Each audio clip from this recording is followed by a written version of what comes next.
Okay, so thank you everyone.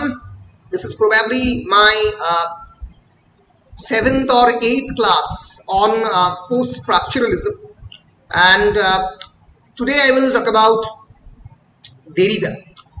In the previous class, I have already introduced you with the Derridian concept of the deconstruction. কাকে deconstruction বলে বা কাকে Derridian বিনির্মাণ বলে সেই বিষয়ে আগের ক্লাসে আমি অলরেডি ডিসকাস করেছি। যারা আগের ক্লাসটা আমার করোনি আমি তাদেরকে বলবো একবার প্লিজ আগের ক্লাসটা আমার যেটা রেকর্ডেড অবস্থায় ইউটিউবে আছে সেটা একবার দেখে নাও। দেখে নিলে যেটা তোমাদের সুবিধা হবে, you will get to understand about the basic concepts of deconstruction. In today's class, I will try to end Derrida or the Derridian. I will try to address other concepts of the Derrida.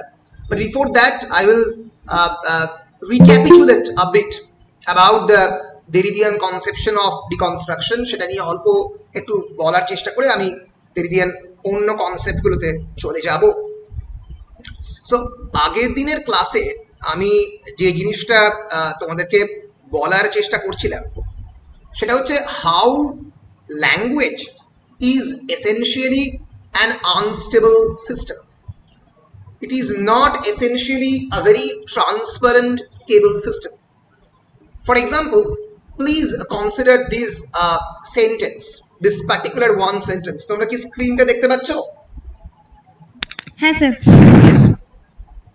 For example, time flies like an arrow.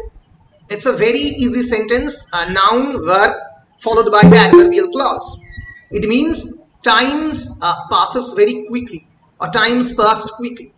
It flies almost like an arrow, প্রায় তীরের মতো গতিবেগে সময় বেরিয়ে গেল। So, এই একটা apparent simple sentence with stable sign system can create multiple interpretations. For example, time flies like an arrow. Here time, you can use this noun as a verb and flies as an object. Fly, মাছি, তাকে suggest করছে। সেখানে দাটা উজ্জ্বল রয়েছে, time flies মানে ফ্লাইদের মানে মাছিরা উড়ে যাচ্ছে সেই সময়টাকে মেজার করো। Time the flies like an arrow, যেরকম ভাবে তুমি অ্যারোর স্পিডকে মেজার করো সেরকম ভাবে ফ্লাইদের স্পিডগুলোকে মেজার করার চেষ্টা করো। So time the flies like an arrow. So it means get out your stopwatch and time the speed of the flies as you time an arrow's flight. So প্রথম সেন্টেন্স এবং দ্বিতীয় সেন্টেন্সের মানে সম্পূর্ণ বদলে গেল।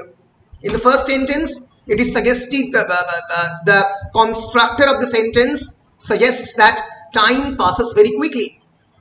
It suggests the temporal speed of the time. But in the second sentence, the word time has been used not as a noun but as a verb.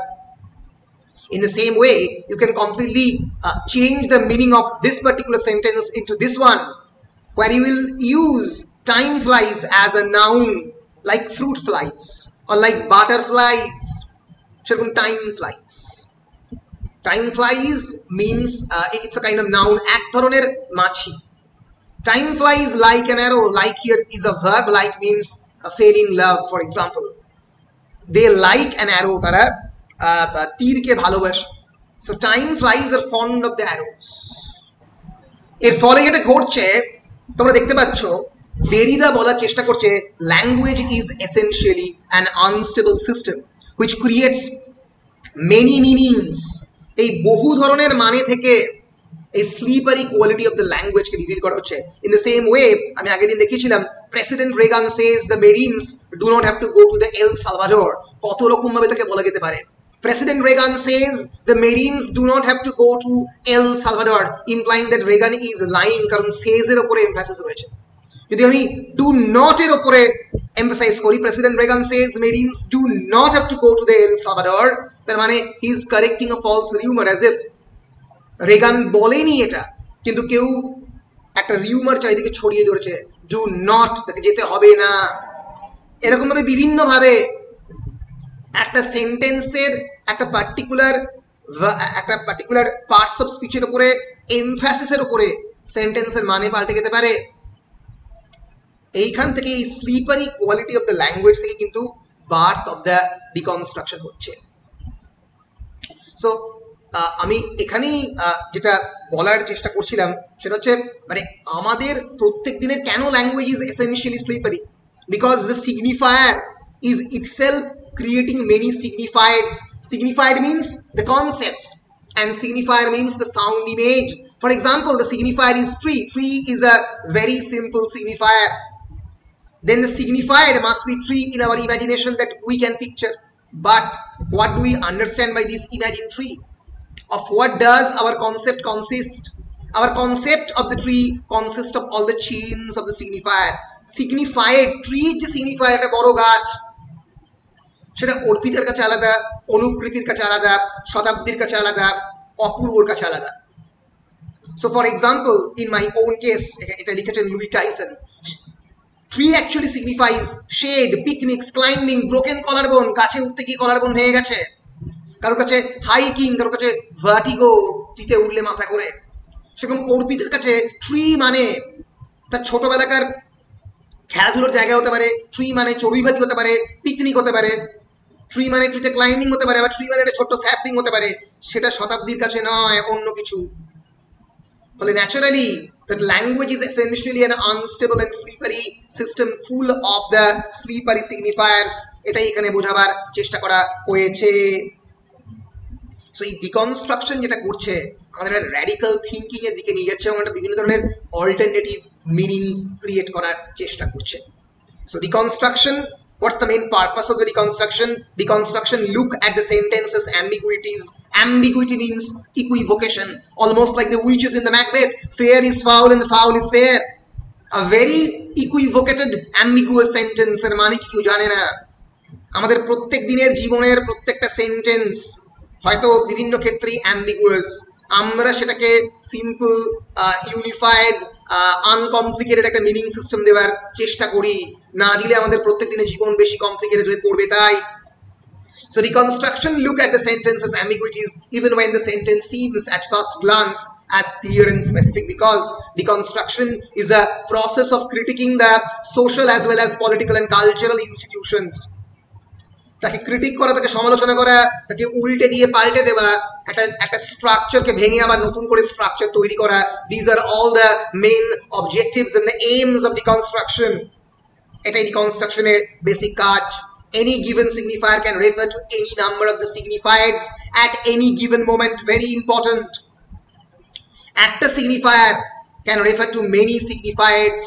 এটাকে বলছিলাম একটা গাছের কনসেপ্ট, অনেক রকম ভাবে বিভিন্ন লোকের কাছে অ্যাপিয়ার হতে পারে। At the same time, language basically consists only of the chains of the signifier. Language এর মধ্যে শুধুমাত্র signifier রয়েছে। Signifier তোমরা ক্রিয়েট করছো, it is up to you তোমরা কেমন করে ক্রিয়েট করবে। Language is essentially non-referential. Referential মানে কোনো একটা নির্দিষ্ট রেফারেন্সের সঙ্গে দিয়ে যখন কিছু ক্রিয়েট হয়। নন রেফারেন্সিয়াল ল্যাঙ্গুয়েজ কিছু রেফারেন্স দেয় না, আমরা প্রত্যেকে আমাদের সাবজেক্টিভ পারসেপশন দিয়ে রেফারেন্স ক্রিয়েট করি। Language is completely ideological. Language is the ground of being, and language has implications for subjectivity. Subjectivity মানে আমার সাবজেক্টিভ পারসেপশন তোমার সাবজেক্টিভ পারসেপশনের সঙ্গে আলাদা হতে পারে। অবজেক্টিভ মানে যেখানে আমার নিজস্ব ধারণা, ভাবনা, চিন্তা আসছে না। অবজেক্টিভ কোয়েশ্চেন্স এখানে বলা হয়, কারণ যে আনসারই দেওয়া হোক না কেন, সেই উত্তরটা যদি ঠিক হয় আমি উত্তরটাকে ঠিক বলতে বাধ্য, কিন্তু সাবজেক্টিভ কোয়েশ্চেন 10 মার্কস কোয়েশ্চেন, আমি তাতে 5 দিতে পারি, অন্য কোনো টিচার তাতে 10-এ 10 দিতে পারে। ফলে সাবজেক্টিভিটি যখনই ঢুকে পড়ছে তখনই multiplicity of the interpretation created হচ্ছে। এই জিনিসগুলো আমি আগের ক্লাসে আরো ইলাবোরেটলি বলার চেষ্টা করেছিলাম। যে বইতে এই কথাগুলো বলার চেষ্টা করে সেটা হচ্ছে অফ গ্রামাটোলজি, লা গ্রামাটোলজি, the first book of Derrida, published in 1967, where he coined this term deconstruction. 2 নম্বরের প্রশ্ন করতে পারে, in which book Derrida created the term deconstruction? In of grammatology, the la grammatologie in French. Deconstruction contains that in any text there are inevitably points of equivocation and undecidability. In any text there are points of the undecidability that betray any stable meaning that an author might seek to impose upon his or her text. এটাই deconstruction বলার চেষ্টা করেছে। আমি এত দূর পড়িয়েছিলাম এবং একটা instance দিয়েছিলাম একটা টেক্সটের। For example, I've already given you the example of the Jane Eyre. For example, Jane Eyre is a famous text যেটা তোমরা পড়েছো চিরকাল যেভাবে পড়তে অভ্যস্ত. Jane Eyre is actually the Bildungsroman of a young Victorian girl.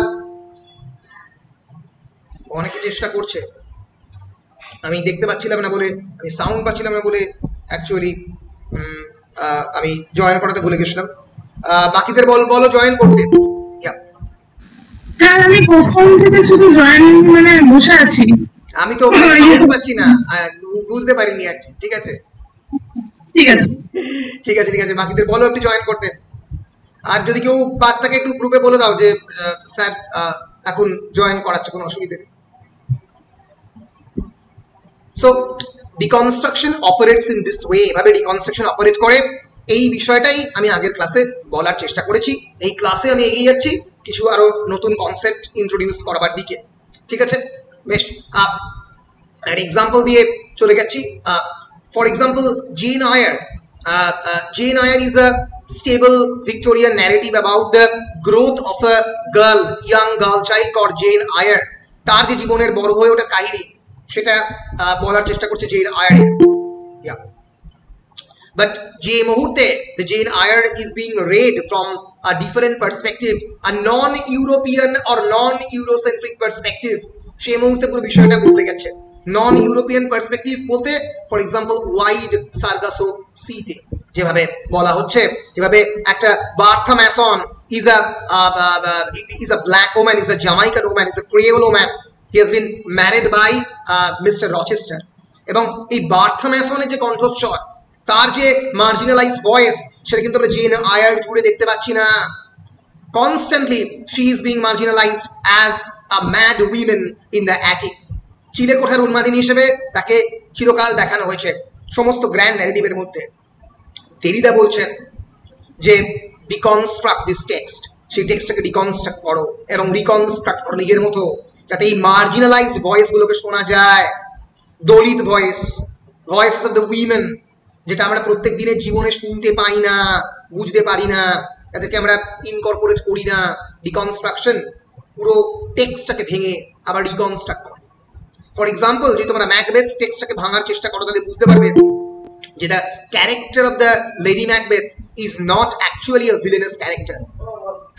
যেটা ঘটেছে সেটা হচ্ছে she is being a constant supporter of ম্যাকবেথস ambition, but at the end of the play she is actually not being able to actually accommodate that kind of villainy inside her.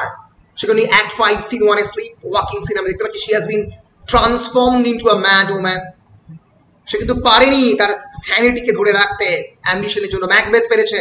অনেকেই lady ম্যাকবেথকে the fourth witch, the villainous character বলে, but perhaps Lady Macbeth is not that villainous character.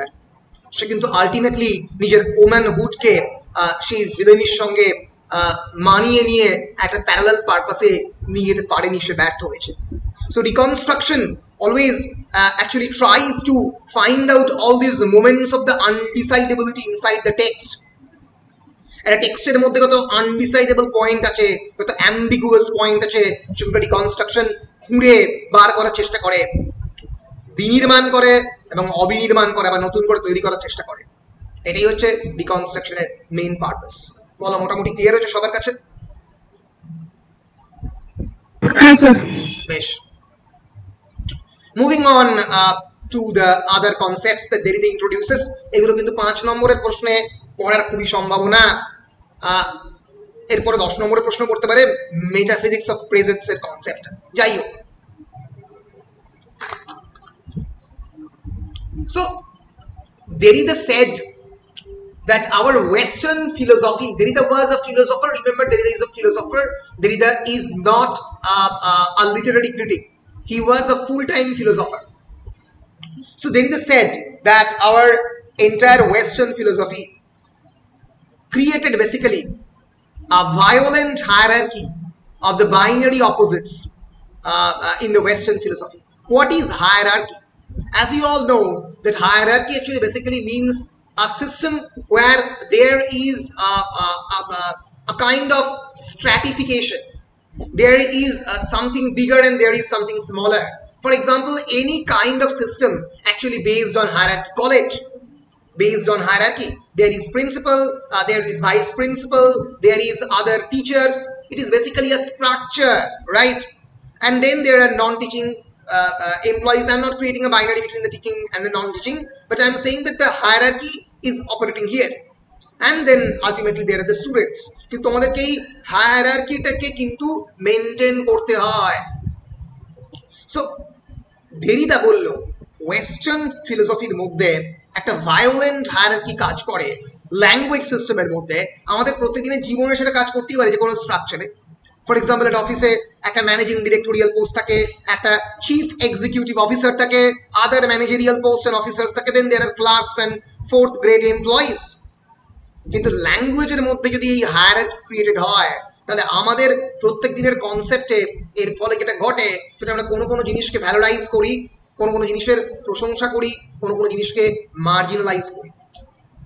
So Derrida said for the first time that there is a violent hierarchy that is operating inside our linguistic system, which actually creates this kind of binary opposition.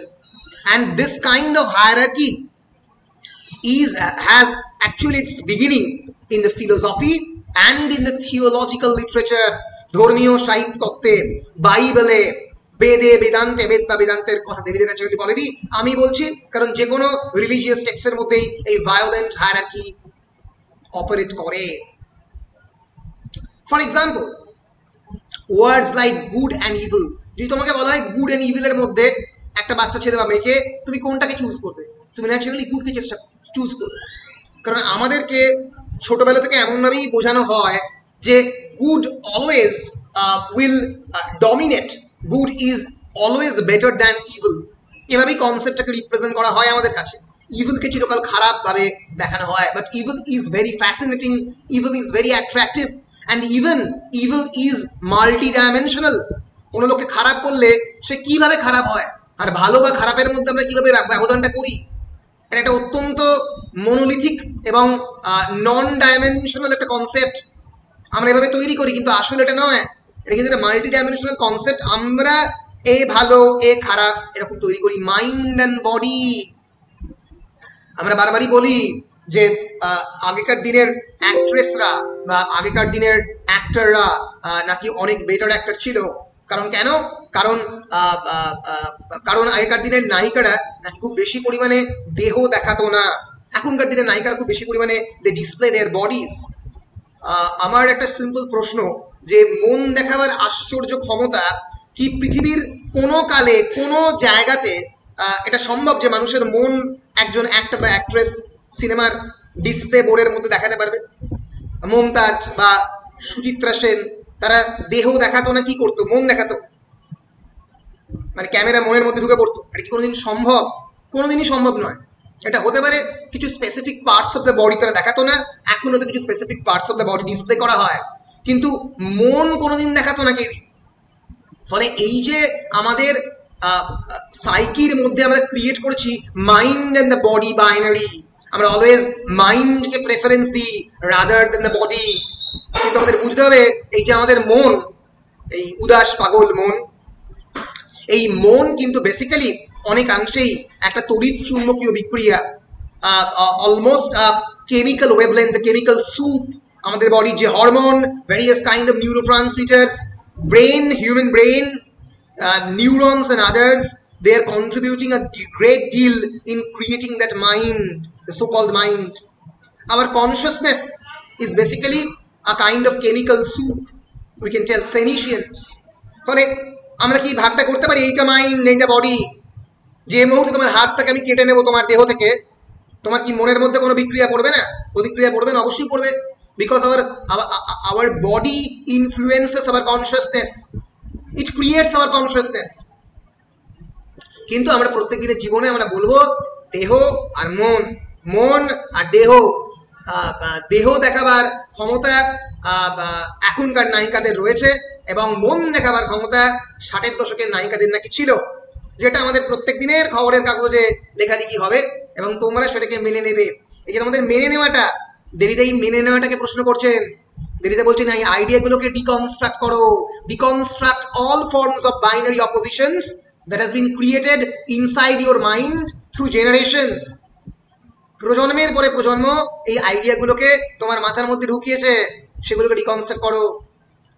এর পরের যে কনসেপ্টটা যেটা দেরিদা বলছেন, যাকে নিয়ে দেরিদা একটা বড় লিখেছেন, স্পিচ অ্যান্ড রাইটিং। কথাকে চিরকাল বেশি প্রেফারেন্স দেওয়া হয়। আমি দেখবো ওয়েস্টার্ন লিটারেচারে চিরকাল স্পিচকে in the beginning there is only word and the word was God and the word begins with God. Bible শুরু হচ্ছে কিং জনের এপিস্টল এটা দিয়ে, যে শব্দই ব্রহ্ম, এটা আমাদের উপনিষদে বলে শব্দই ব্রহ্ম, তোমার মুখনিসৃত বাণী। রাইটিং লেখা মানে কনফিউশন। আমি ওই জন্য তোমরা বারবার বলো স্যার লাইভ ক্লাস নিন, নোটস এর সঙ্গে সঙ্গে লাইভ ক্লাস। কারণ কি, নোটস অনেক ক্ষেত্রে can be difficult, notes can be difficult to interpret, notes can be interpreted differently by different students. But আমি যে বলছি এই বলার মধ্যে কোনো ধরনের কনফিউশন থাকবে না। তোমরা কনফিউশনকে ভয় পাও। দেরিদা বলছে আমাদের অর্ডিনারি লোকেরা, আমাদের অর্ডিনারি পাবলিক, দে ফিয়ার কনফিউশন, দে ফিয়ার অ্যাম্বিগুইটি। আমরা একটা সিঙ্গল ইউনিফাইড মিনিং সিস্টেম চাই, 10টা মানে দেখলে ভয় পাই। এর ফলে this usually one side is valued higher than the other. Naturally good is being prioritized, mind is being prioritized, speech is being prioritized, and this creates difficulties that deconstruction aims to correct. Deconstruction tries to destroy this kind of violent hierarchy created by the binary opposites. So by deconstructing these binary opposites we are able to uncover the foundation. আমরা যে ভাষার যে ভিত্তিপ্রস্তর সেটা আমরা বার করতে পারবো। কারণ আমাদের ভাষা প্রত্যেক দিন এই হায়ারার্কি ক্রিয়েট করে করে, বাইনারি অপোজিট ক্রিয়েট করে করে ভাষার ভিত্তিটাকেই পাল্টে দিয়েছে। So Derrida argued that any kind of philosophical traditions were largely marginalized, and with the application of the deconstruction it is possible to express what has been repressed in these traditions. So Derrida said there are also other marginalized traditions. For example, Dalit people, they have a huge tradition of their own, কিন্তু দিনের পর দিন ধরে আমাদের so called আর্য সভ্যতা, Aryan civilisation, আমরা তাদের ভয়েসটাকে সামনে আসতে দিইনি। সো যে কোনো any form of philosophical, any form of theological, any form of religious tradition, তাকে ল্যাঙ্গুয়েজ কিন্তু মার্জিনালাইজ করে, কারণ আমরা কিন্তু ভাষার মধ্যে দিয়েই বেঁচে থাকি। ফলে this is the concept of the Derridean binary opposition. এবার আমরা দেখার চেষ্টা করব how this kind of binary opposition creates a kind of metaphysics of presence. Anyone, what is metaphysics? কে বলতে পারবে what is metaphysics? Paranormal জিনিসপত্র, paranormal, not exactly paranormal. Yes, it deals with definitely paranormal things, but spiritual. Yeah. Metaphysics basically that which operates beyond your sensory perception, যাকে বাংলায় অধিবিদ্যা বলা হয়। It's of course a kind of philosophical inquiry like epistemology, like ontology. So metaphysics is a branch of philosophy. Let us look into the dictionary definition of metaphysics. It's basically a branch of philosophy that examines the fundamental nature of the reality, including the relationship between mind and the matter, between substance and attribute. Attribute মানে আমরা একটা substance, বরফের ধর্ম কি শীতল করা, আর মানুষের ধর্ম কি মনুষ্যত্ব। এই যে ধর্ম, ধৃ ধাতুর সঙ্গে ময়ে প্রত্যয় যোগ করে ধর্ম, এটা হচ্ছে অ্যাট্রিবিউট। আমরা অ্যাট্রিবিউট করছি, এই কোয়ালিটিটা আমরা ক্রিয়েট করছি। আমরা বলছি মানুষের মধ্যে মনুষ্যত্ব থাকবে, জলের মধ্যে যেরকম জলত্ব থাকবে সেরকম মানুষের মধ্যে মনুষ্যত্ব থাকবে। এই যে একটা giving a kind of attribute to the substance, এটাই হচ্ছে metaphysics.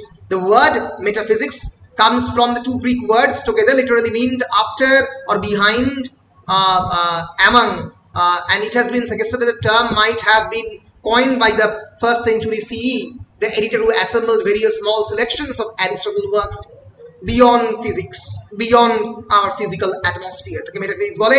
অ্যারিস্টটল ইনফ্যাক্ট metaphysics বলে একটা বিখ্যাত বই লিখেছিল, যেখানে তিনি প্রি-সক্রেটিক ফিলোসফারদের কথা বলেছিলেন।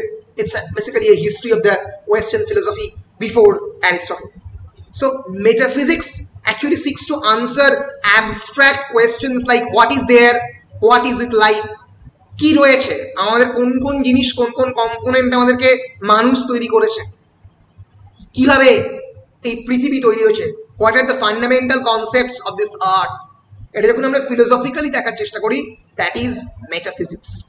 So it talks about the fundamental concepts of the mind and the matter, nature and the reality, etc. So এই মেটাফিজিক্স নিয়ে কিন্তু দেরিদা সারা জীবন ভাবিত ছিলেন, এবং তিনি যেটা বলেছিলেন যে western philosophy always operates on the metaphysics of the presence. আচ্ছা, প্রেজেন্স মানে কি?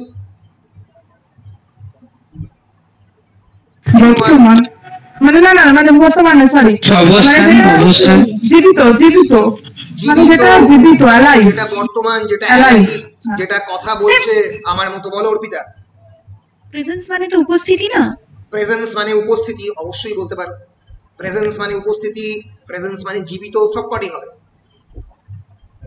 তাহলে মেটাফিজিক্স অফ প্রেজেন্স এটার মানে কি? এটার মানেটা হচ্ছে এটাই, এই যে আমি তোমাদের কাছে প্রেজেন্ট আছি অ্যাজ আ স্যার, তোমরা যে কোনো ধরনের কনফিউশন হলে আমার কাছে আসছো, স্যার এটার উত্তর দিই, আমি উত্তর দিয়ে দিচ্ছি, খুব সহজ ব্যাপারটা হচ্ছে, এটাকে তোমরা এনজয় করছো, তোমরা নিজেরা এই প্রশ্নের উত্তর খুঁজছো না। এটা যেরকম একটা মেটাফিজিক্স অফ প্রেজেন্স। কিন্তু দেরিদা অনেক গ্র্যান্ড মেটাফিজিক্স অফ প্রেজেন্সের কথা বলছেন। He is talking about various grand narratives like, for example, God, for example, religion. এগুলো প্রত্যেকটাই একটা মেটাফিজিক্স অফ প্রেজেন্স ক্রিয়েট করে। কি না, তোমার বাড়ির মধ্যে ঈশ্বর তো উপস্থিত নেই, গড ইজ নট দেয়ার। তুমি একটা ঠাকুর ঘর তৈরি করেছো তোমার বাড়িতে, ঠাকুর ঘর করে গডকে একটা নন অ্যাবস্ট্রাক্ট ফর্ম দিয়েছো। God is generally abstract, measure করা যায় না, নন কোয়ান্টিফায়েবল ইন নেচার। কিন্তু তুমি একটা মেজারেবল ফর্ম দিয়েছো, দিয়ে তাকে ডাকো, উপাসনা করো। সেটা যারা মূর্তি পূজা করে তারাও করে, যারা মূর্তি পূজায় সোকল বিশ্বাস করে না তারাও বিভিন্ন ধরনের রিচুয়ালে বিশ্বাস করে। খ্রিস্টানরাও বিরাট চার্চ তৈরি করে, মসজিদ তৈরি হয়। ফলে এইটাই হচ্ছে মেটাফিজিক্স অফ প্রেজেন্স, যেখানে যে সেই গ্র্যান্ড ন্যারেটিভটা উপস্থিত কি উপস্থিত নয় এই পৃথিবীতে আমি জানি না, but the humans being have created its presence in order to feel. এবার এর ফলে যেটা মুশকিল হয়েছে সেটা হচ্ছে প্রেজেন্সের সুযোগ নিয়ে এর মধ্যে ঢুকে পড়েছে অনেক ধরনের এজেন্সি, অনেক ধরনের মানুষজন যারা এটাকে নিয়ে ব্যবসা করছে। তাই তো ঈশ্বরকে নিয়ে ব্যবসা তো পৃথিবীর মধ্যে সব থেকে পপুলার একটা প্র্যাকটিস আমরা বলতে পারি। So Derrida said this kind of opposition, আমাদের ল্যাঙ্গুয়েজের মধ্যে যে use of the opposition, good and evil, mind and the body, এটা শুধুমাত্র ঈশ্বরের লেভেলে নয়, প্রত্যেকটা জায়গাতে এই মেটাফিজিক্স অফ প্রেজেন্স ক্রিয়েট করেছে। কিভাবে করেছে আমরা একবার দেখে নেব, নিয়ে তারপরে এই কনসেপ্টটা আরো ইলাবোরেট করব। Derrida said that words have meaning only because of the contrast effects with other words. As you all know, যে bat is bat because it is not mat, rat, sat, cat. No word can acquire meaning in the way in which philosophers from Aristotle to Bertrand Russell have hoped it might, by being the unmediated expression of something non-linguistic. এটা হতে পারে না কোনোদিন কোনো শব্দ একটা আনমেডিয়েটেড expression, আনমেডিয়েটেড মানে যাকে মেডিয়েট করা হয় না, হঠাৎ করে নিজে থেকে সৃষ্টি হলো। নিজে থেকে কে সৃষ্টি হয়? কে নিজেকে ক্রিয়েট করতে পারে? অনেকটা গড, একটা ট্রান্সেন্ডেন্টাল বিং, যদি তাকে মানুষ তৈরি করেছে বলে অনেকে বলে। কিন্তু unmediated expression of something non linguistic এটা পসিবল নয়। লাইক ইমোশন, সেন্স, যেটা physical object, an idea, Platonic idea, Platonic ফর্মের কনসেপ্ট, আমি অত জটিলতায় যাচ্ছি না জিনিসটা কি। কিন্তু ভাষা প্রত্যেক দিন একটা আনমেডিয়েটেড এক্সপ্রেশন ক্রিয়েট করে, and as a consequence meaning is never present but rather is deferred to other signs. Very important. Derrida said that a metaphysics of presence, it is an impossibility. It is not possible. Why? because মা দুধ এসছে, because meaning is always ever being postponed, মানে সবসময় postponed হচ্ছে। কি করে? আমার যদি বলা হয় যে who is Arpita or what are the nature internal qualities of Arpita, আমি অর্পিতার ইন্টারনাল কোয়ালিটি যদি বলতে চাই, ডিফাইন করতে চাই অর্পিতার ধরন স্বভাব, তাহলে আমাকে বলতে হবে how she is different from Shatabdi, how she is different from Kishore, how she is different from Priya and others. আমাকে একটা হিউম্যান কোয়ালিটিকে ডিফাইন করতে গিয়ে অন্যান্য হিউম্যান কোয়ালিটিকে ডিফাইন করতে হবে। That is the nature of the language. For example, if you say that what is love, so at first you have to define that what is not love and what is hatred, and then what is reciprocation, what is companionship, what is affection, what is bonding. Then you will be able to define what is love. So in order to define an abstract human quality like love, you have to define affection, companionship, enmity and greed and other human concepts. So language is actually a very interdependent concept. In order to give a single definition of one thing, you have to give definition of the 1,000 other things.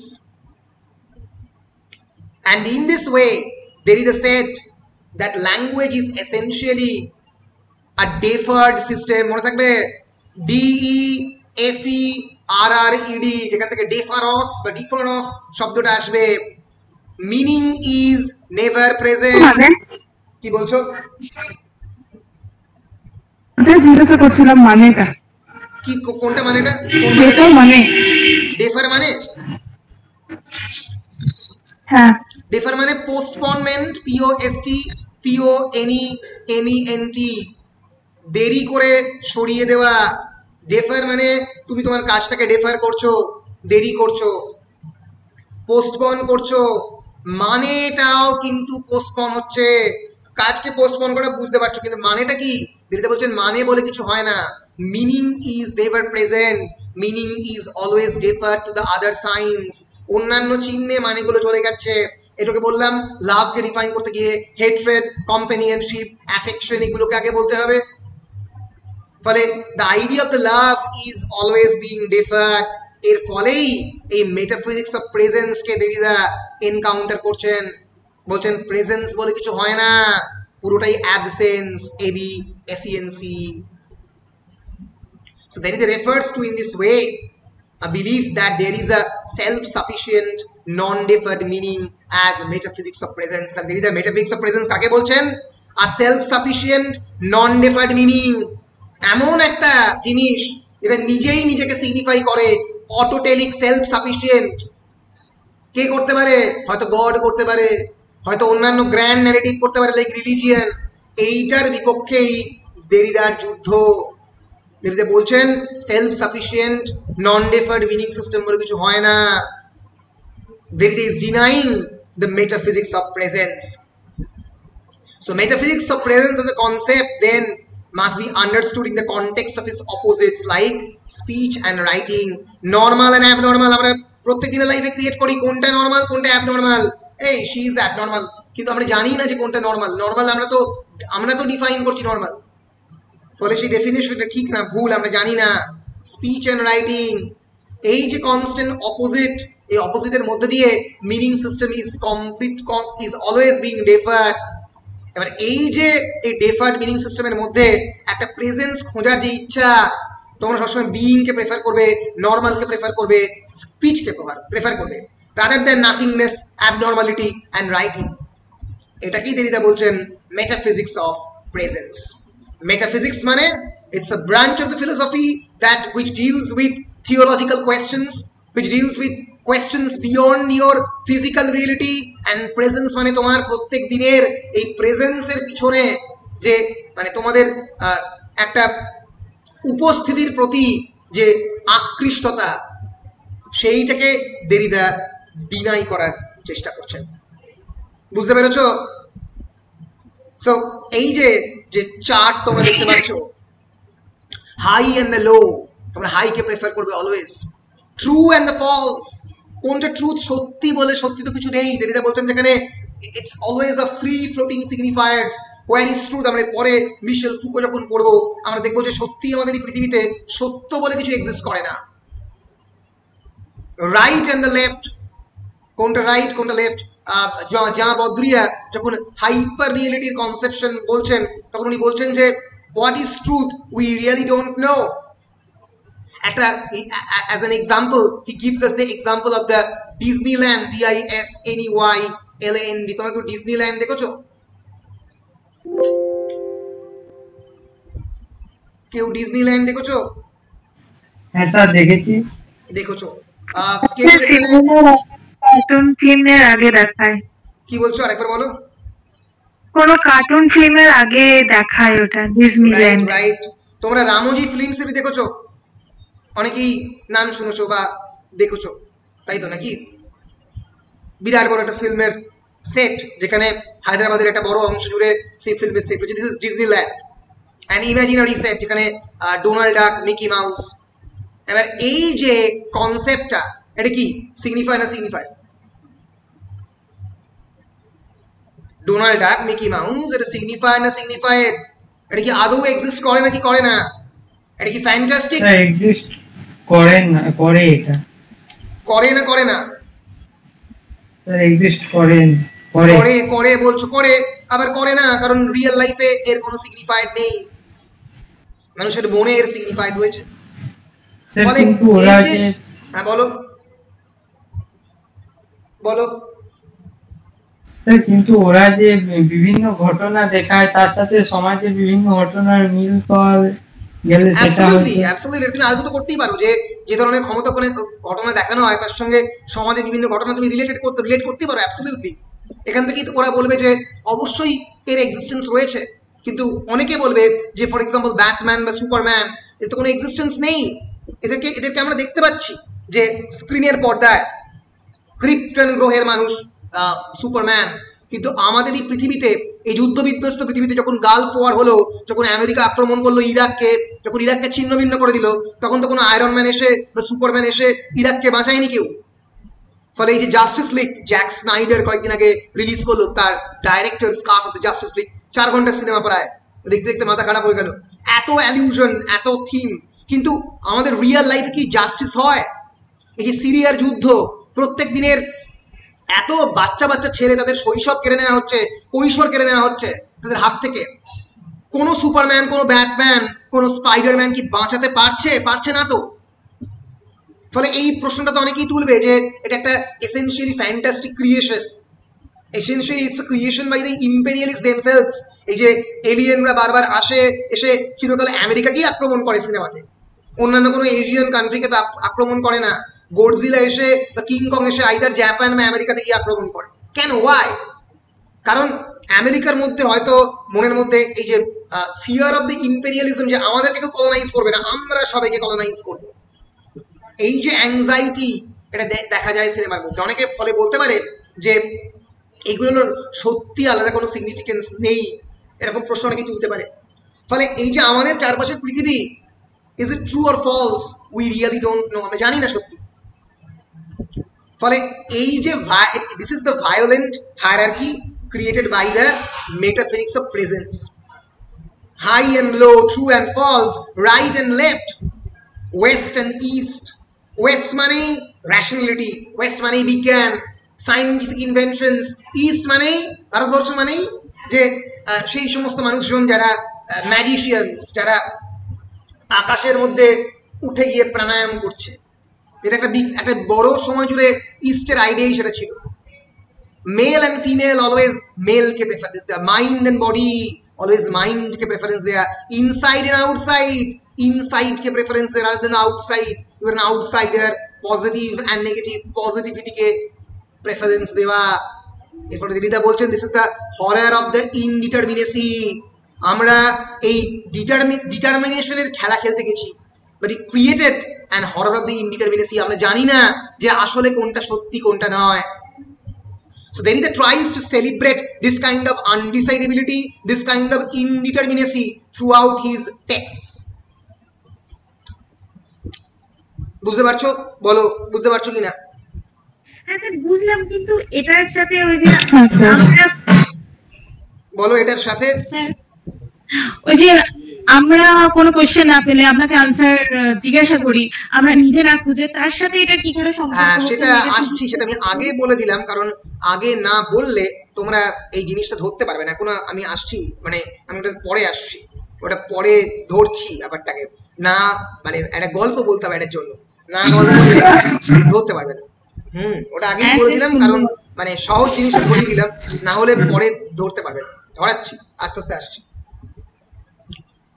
So deconstruction কি করছে, মানে how opposition creates a metaphysics of presence, কেমন করে opposition একটা metaphysics of presence create করছে আমি সেটা বললাম। So Derrida contends that in a classical philosophical opposition we are not dealing with the peaceful coexistence but rather with a violent hierarchy। এটা বললাম আমাদের ট্র্যাডিশনাল ফিলোসফিক্যাল আর্গুমেন্টে যখন আমরা বলছি যে সিগনিফায়ার সিগনিফায়ার, তখন কিন্তু আমরা অলওয়েজ আমাদের মনের মধ্যে সিগনিফায়ারকে প্রেফারেন্স দিচ্ছি। কেন কি? কারণ এটা মানে খোঁজার চেষ্টা করছি। You are always trying to find a kind of concept or meaning system. যদি যে মুহূর্তে আমি বললাম 6th সেমিস্টার, সে মুহূর্তে তোমাদের মনের মধ্যে চলে এলো ডিএসসি 3 আর ডিএসসি 4, কারণ সেটাকে তোমরা ভয় পাচ্ছ। কোনো না কোনো একটা মানে দিয়ে তোমরা সেটাকে বোঝার চেষ্টা করছো, তাই তো? সো আমাদের প্রত্যেক দিনের জীবনে we are always giving preference to prioritising signified over the signifier, intelligible over the sensible. Intelligible মানে যেগুলোকে বোঝা যায় প্রপারলি, আর সেন্সেবল মানে যেগুলোকে ফিল করতে পারি। আমরা যেগুলো মাইন্ড দিয়ে বুঝতে পারি তাকে বেশি পরিমাণে প্রেফার করি। স্পিচ ওভার রাইটিং, স্পিচকে বেশি প্রেফার করি over the writing. Activity over passivity, চুপ করে বসে নিস কেন, অ্যাক্টিভ হ। সো ডিকনস্ট্রাকশন কি করবে? The first task of the deconstruction would be to find and overturn these oppositions inside a text or a corpus of the text.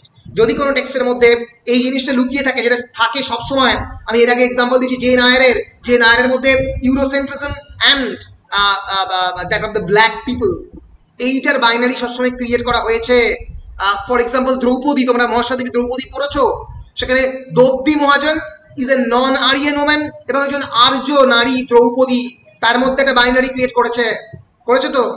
এবং মহাশ্বেতা দেবী যেহেতু একজন post modern writer, contemporary writer, তিনি দ্রৌপদী মেহেজনকে বেশি preference দিয়েছে over Draupadi, the character of the Mahabharata. So ডিকনস্ট্রাকশনের প্রথম task হচ্ছে এই যে opposition between the signified and the signifier, intelligible and sensible, black and white, positive and negative, এই যে কনস্ট্যান্ট বাইনারি, তাকে ওভারটার্ন করা, তাকে উল্টে দেওয়া। উল্টে দেখুন পাল্টে গেছে। But the final objective of the deconstruction is not to surpass all oppositions, because it is assumed they are structurally necessary to produce sense, because without opposition you will not be able to create any meaning system. তুমি চেষ্টা করতে পারবে না, মানে তৈরি করতে পারবে না এগুলো ছাড়া। The opposition simply cannot be suspended once and for all. The hierarchy of the dual oppositions always re-establishes itself. Deconstruction only points to the necessity of an unending analysis that can make explicit the decisions and arbitrary violence intrinsic to all texts. এটা শক্ত লাগলো, ভেঙে পড়তে হবে। Deconstruction কি করে? Deconstruction only points to the necessity of an unending analysis. Unending analysis. A texted analysis is unending. সেটা 2021 গিয়ে শেষ হয়ে যায় না। মহাভারতের বিভিন্ন সময়ের ইন্টারপ্রিটেশন, যেরকম 1900 সালে দেওয়া হয়েছে, রাজশেখর বসু নতুন করে মহাভারত লিখেছেন, পরবর্তীকালে কাশিরাম দাসের মহাভারত তৈরি হয়েছে, কাশিরাম দাসের রামায়ণও তৈরি হয়েছে, কিন্তু একটা টেক্সটের ইন্টারপ্রিটেশন ইজ আনএন্ডিং অ্যানালিসিস। বিভিন্ন যুগে সেই ইন্টারপ্রিটেশন বদলে যায়, পাল্টে যায়। দেরিদার ডিকনস্ট্রাকশন তাই সেই কথাই বলে, সেজন্য ডিকনস্ট্রাকশনের কোনো ডেফিনেশন হয় না। Deconstruction defies any form of definition. Deconstruction do not have any definition. So deconstruction points out to the unending analysis that can make explicit the decisions and arbitrary violence intrinsic to all texts. Why violence? Because of this hierarchy. তোমরা এই constantly hierarchy create করছো বলেই এটা টেক্সটের মধ্যে violence হচ্ছে বলে দেরিদা বলছেন।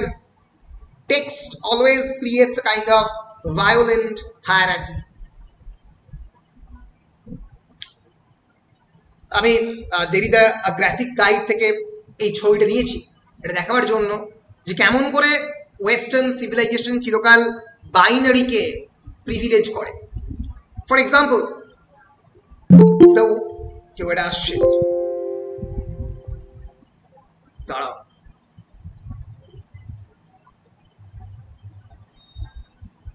for example, this binary between presence and the absence, between mind and the body, between cause and the effect, between the God and the man, এর মধ্যে তুমি সবসময় God কে প্রেফারেন্স করবে, বিইং এবং নাথিংনেস এর মধ্যে তুমি বিইং এবং নন বিইং মানে তুমি জানো না নন বিইং মানে কি?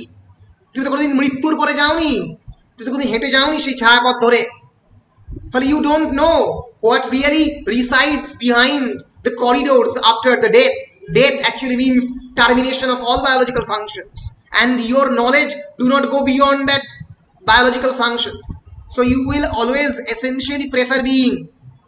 A magician সবসময় যদি কার্ডের খেলা দেখায়, সে দর্শককে সবসময় বিইং দেখাবে, নাথিংনেস বা নন বিইং দেখাবে না, বিকজ সে জানে যে ওই পার্টিকুলার জায়গাতে কি আছে আমি জানি না। So privilege is always the first term. It is the groundly term, the positive term. Give it priority. It is the term which articulates the fundamentals. এই টার্মটাকে ফান্ডামেন্টালকে আর্টিকুলেট করে, the principles or the center, Derridian conception of the center, কেন্দ্র। এরপরে আমি একটা সেন্টারের definition দেবো যেটা দেরিদার নিজের দেওয়া। It is on the side of the logos. Logos মানে কি? Logos মানে word, and our world actually begins with word of God actually means logos. আমরা দেখব এরপরে যখন লোগোসেন্ট্রিজম কাকে বলে সেটা আমরা দেখার চেষ্টা করব। সো লোগোস কে প্রেফারেন্স দাও, বিইং কে প্রেফারেন্স দাও, সেন্টার কে প্রেফারেন্স দাও। সাবঅর্ডিনেট দ্য সেকেন্ড টার্ম, এটাকে গুরুত্ব দিও না, it has to be negative. The first term should be positive, because the negative term must be deficient. কিছু একটা নেই নেগেটিভ টার্মের মধ্যে, something lacking, something corrupt, something derivative. Derivative মানে কি? ডেরিভেটিভ মানে কি? What is the meaning of the word derivative? Derive করা, কোনো একটা জিনিস থেকে যদি কোনো একটা জিনিসের জন্ম হয় তাকে ডেরিভেটিভ বলে। সো আমি যদি বলি words and language, written language, কোনটার আগে জন্ম, এটার না এটার? কোনটার আগে জন্ম?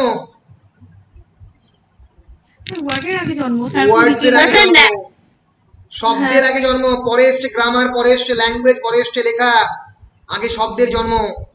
ফলে language is always something lacking. ল্যাঙ্গুয়েজের মধ্যে কিছু একটা নেই। এই যে একটু বলছিলাম অর্পিতাকে, আরো ভালো করে আরো পরে বোঝাবো যে এই যে আমি কিছু একটা লিখে দিলাম, এটা পড়ে মানে তোমরা বুঝতে পারছো না কারণটা কি? কারণ তোমার কাছে language is something lacking, something corrupt, একটা লিভিং প্রেজেন্স নেই, একটা মানুষের প্রেজেন্স, একটা লিভিং ভয়েস নেই তার মধ্যে।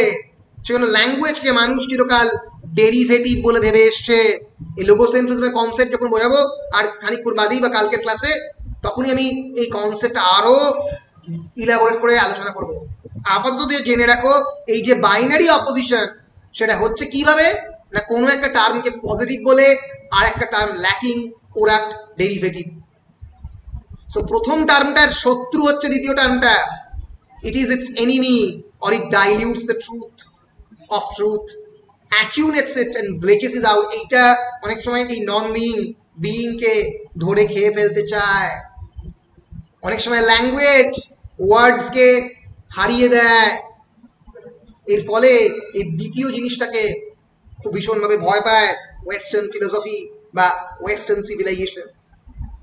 সো দেরিদা বলছেন এভাবে একটা প্রসিডিওর তৈরি করো, যে প্রসিডিওরে ম্যাজিশিয়ান যেরকম ভাবে সবসময় বিইং এর কার্ডটা দেখাবে, নন বিইং এর কার্ড দেখাবে না, সেরকম ভাবে এই বিইং এর কার্ডটা দেখাও। এই যে very important, all metaphysicians, all the practitioners of metaphysics, they proceed from an origin seen as simple, intact, normal, pure, standard, self-identical. তারা যে কোনো সময় যে কোনো প্র্যাকটিসকে বিশুদ্ধ, এটাই নর্মাল, এটাই স্ট্যান্ডার্ড বলে দেখাবার চেষ্টা করে। ফর এক্সাম্পল, আমি একটা খুবই খারাপ এক্সাম্পল দিচ্ছি। For example, the our mindset of marrying a virgin woman, আমি দেরিদার একটু পরে বলবো যে দেরিতে কিভাবে ভার্জিনিটির কনসেপ্ট নিয়ে আলোচনা করেছেন। our mindset of always marrying a virgin woman, মানে as if virginity is the symbol of the purity, virginity is the symbol of normal standard, আমরা ধরে নিই এটাই নরমাল, এটা স্ট্যান্ডার্ড। নন ভার্জিন হলে কোনো পুরুষ বা মহিলা যদি তার বিবাহের আগে তার ভার্জিনিটি হারায়, তাকে আমরা একটা অদ্ভুত চোখে দেখব। কারণ কি? কারণ আমাদের সোসাইটি এটা দেখতে শিখিয়েছে।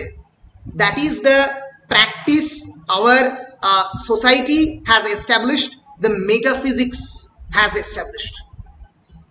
এরই দেরিদা বলছেন যে সেট আপ প্রসিডিওর, আমাদের সোসাইটির যে কোনো ritual, any forms of ritual, be it marriage মানেই the sacrifice of the women race.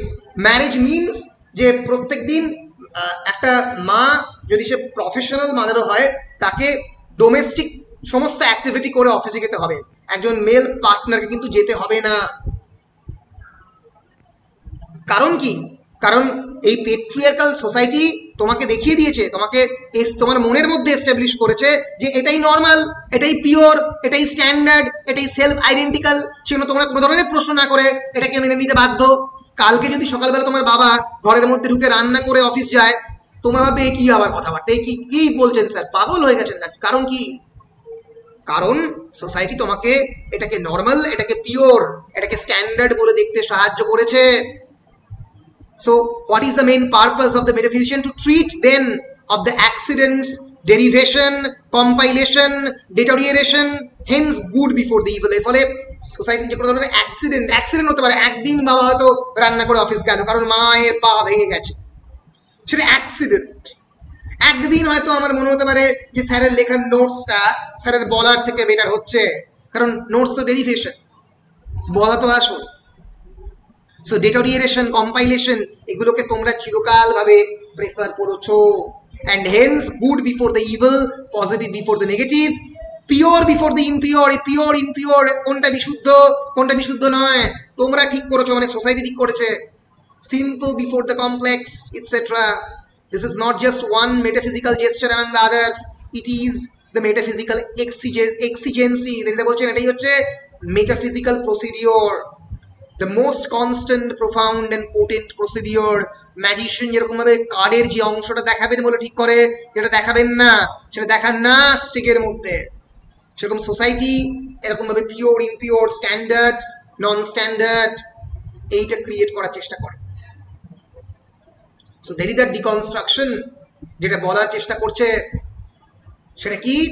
Words can not express meaning. শব্দরা কোনোদিন মানে তৈরি করতে পারে না, কোনোদিনও পারে না। আমরা যেটা তৈরি করছি সেটা হচ্ছে বেসিক্যালি আমরা কমিউনিকেট করার চেষ্টা করছি, কিন্তু মানে বারবার ফেল করছে। মানে সোসাইটিতে ক্রিয়েটেড হচ্ছে কারণ এই মেকানিজমের দ্বারা, এই মেটাফিজিক্যাল এজেন্সির দ্বারা। Every utterance contains a lie by omitting all other possible utterances. প্রত্যেকটা আটারেন্সের মধ্যে একটা মিথ্যে রয়েছে। যে মিথ্যেটাকে যত বেশি করে এস্টাবলিশ করতে তোমরা পারছো, সেই মিথ্যেটাকে তত বেশি সত্যি বলে মনে হচ্ছে। প্রত্যেকটাই মিথ্যে। অন্যান্য পসিবল মিথ্যেগুলোর মধ্যে একটা মিথ্যেকে তুমি এস্টাবলিশ করছো। And hence deconstruction is focused on how language is used to achieve power. সেখানে ডিকনস্ট্রাকশনটা কি করে? তারা কোনো মানে বলে না, তারা বলে যে ল্যাঙ্গুয়েজ কেমন করে ক্ষমতায়ন করছে, ল্যাঙ্গুয়েজ কেমন করে পাওয়ারকে ইউজ করছে। প্রত্যেক দিন ল্যাঙ্গুয়েজকে তোমরা ইউজ করছো। প্রত্যেকটা রাজনৈতিক নেতা, পলিটিক্যাল নেতা তাদের মতো করে ল্যাঙ্গুয়েজকে ইউজ করছে। Any form of politicians. আজকে যখন স্টেজের মধ্যে দাঁড়িয়ে কোনো একটা পলিটিক্যাল পার্টির লোক বলছে খেলা হবে, এখানে খেলা শব্দটাকে অনেক ধরনের অ্যালিউশন হতে পারে। It can of course suggestive of the violent political bloodbath that is ruining our West Bengal politics right now, or it can also refer to the sportful activity. এবার কোনটাকে তোমরা কিভাবে নেবে সেটা তোমাদের উপরে। বিভিন্ন রাজনৈতিক কর্মীরা বিভিন্নভাবে খেলা হবের ইন্টারপ্রিটেশনকে নিচ্ছে। ফলে এই যে language is a means of power, language is a tool of achieving power. ভাষা ক্ষমতায়নের একটা অস্ত্র। এই যে প্রত্যেক দিন তোমরা অ্যাডভার্টাইজমেন্টে সুরভিত অ্যান্টিসেপটিক ক্রিম বোরোলিন, 25 বছর ধরে ল্যাঙ্গুয়েজ চলে আসছে সুরভিত অ্যান্টিসেপটিক ক্রিম বোরোলিন। তোমরা বোরোলিনের সঙ্গে, বোরোলিন মানে একটা সুস্থ ত্বক, বোরোলিনের সঙ্গে তোমরা একটা সুরভিত অ্যান্টিসেপটিককে অ্যাসোসিয়েট করে এখনো ব্যবহার করে আসছো। প্রত্যেক দিনের যে ল্যাঙ্গুয়েজ, বাংলা নিচের মেয়েকেই চায়। এই যে বহিরাগত আর ইনসাইড এন্ড আউট, আমি কিন্তু কোনো রাজনীতির কথা বলছি না, আমি বলছি how politicians use language, how language becomes very powerful টুল। যে মুহূর্তে বলছে বাংলা নিজের মেয়েকে চায়, সে মুহূর্তে একটা বিশেষ রাজনৈতিক দল আউটসাইডার অ্যান্ড ইনসাইডারের মধ্যে একটা বাইনারি ক্রিয়েট করার চেষ্টা করছে। সেটা ঠিক হতে পারে, সেটা ভুল হতে পারে, সেটা অন্য প্রশ্ন, কিন্তু তাদের পলিটিক্যাল অবজেক্টিভকে অ্যাচিভ করার জন্য একটা বিশেষ স্লোগানকে তারা হাওয়ায় বসাচ্ছে। তাহলে বুঝতে পারছো, language is full of loaded terms, full of power. Language and power are essentially interrelated, আলাদা নয়। ক্ষমতায়নের অস্ত্র হচ্ছে ভাষা, ভাষা ছাড়া ক্ষমতা হয় না, হতে পারে না। So since they believe in the words of the critic David Levin deconstructionist বলছে তাদের এই যে কনসেপশনগুলোকে দারুণভাবে এক্সপ্রেস করেছেন। আমার খুবই প্রিয় একজন ক্রিটিক, তিনি বলছেন there are no truths, only rival interpretations। সত্যি বলে কিছু হয় না, শুধুমাত্র রাইভাল ইন্টারপ্রিটেশন। এই ব্যাখ্যা না এই ব্যাখ্যা, ওই ব্যাখ্যা না সেই ব্যাখ্যা, কোন ব্যাখ্যাটাকে আমি নেব, ইট ডিপেন্ডস অন মি, আমার উপরে ডিপেন্ড করছে। সো ডিকনস্ট্রাকশনের যে বেসিক ফিলোসফিক্যাল, হ্যাঁ বলো বলো। ধরে নিন ইন্ডিয়াতে, মানে ইন্ডিয়াতে সূর্য উঠেছে, ঠিক আছে, সূর্য পূর্ব দিকে ওঠে, এটা তো সত্যি, এটাকে তখন কিভাবে মানে না, তুমি যেটা বলছো সেটা হচ্ছে তুমি তো একটা সায়েন্টিফিক ট্রুথ বলছো, যে সায়েন্টিফিক ট্রুথটা একটা এসেনশিয়ালি অনেক ক্ষেত্রেই এস্টাবলিশড একটা ট্রুথ, কিন্তু সেইটাকে এনকাউন্টার করা মুশকিল, সেটাকে ধরে এনকাউন্টার হয়তো হবে না। কিন্তু দেরিদা বলছেন আমাদের প্রত্যেক দিনের যে আমরা যেভাবে ভাষাকে ব্যবহার করি, in literature, in culture and other things. এবার তুমি যেটা বললে যে সূর্য পূর্ব দিকে ওঠে বা সূর্য sun rise in the east, এটা কত সাল থেকে প্রথম শুরু হয় বলা? Any idea?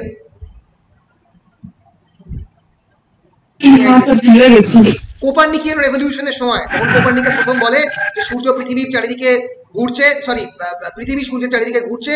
যখন গ্যালিলিও অ্যারাউন্ড 1600, অ্যারাউন্ড 1450 থেকে 1600, 1450 থেকে 1600 সালের মধ্যে, কত বছর হলো? মাত্র 400 থেকে 500 বছর। পৃথিবীর জন্ম কবে? হাজার বছর আগে। পৃথিবীর হিউম্যান বিইং এর জন্মই হচ্ছে প্রায় মডার্ন হিউম্যান বিইং এর 25,000 বছরের উপরে। ফলে তুমি যেটা বলছো যে পৃথিবী সূর্যের চারিদিকে ঘোরে বা সূর্য পূর্ব দিকে ওঠে, এই পুরো কনসেপ্টটাই মাত্র 400 বছরের পুরনো। দেরিদা বলবে তার আগে প্রায় 24,000 বছর ধরে মানুষ একটা অন্য ট্রুথে বিলিভ করেছে, তার আগে হয়তো আবার অন্য ট্রুথে। ফলে ট্রুথস আর এসেনশিয়ালি কনস্ট্যান্টলি চেঞ্জিং। সত্যি সবসময় বিবর্তিত হচ্ছে, পরিবর্তিত হচ্ছে। শতাব্দীকে সত্যের কথা বলছে, এখানে মাত্র 600 বছরের পুরনো। কি মানে আছে যে আরো 600 বছর বাদে সেই সত্যটা বদলে যাবে কি যাবে না? দেরিদা এইরকম ভাবে তোমাকে প্রশ্ন করবে, বুঝতে পারছো? আচ্ছা, মানে সবকিছুই একটা চেঞ্জ হয়, সেই চেঞ্জের এটা ভিত্তিতে উনি কথা বলছেন। অ্যাবসলিউটলি এভার চেঞ্জিং রিলেটিভ কনসেপ্টের উপর বেস করে দেরিদা ট্রুথকে দেখার চেষ্টা করছে, বুঝতে পারছো?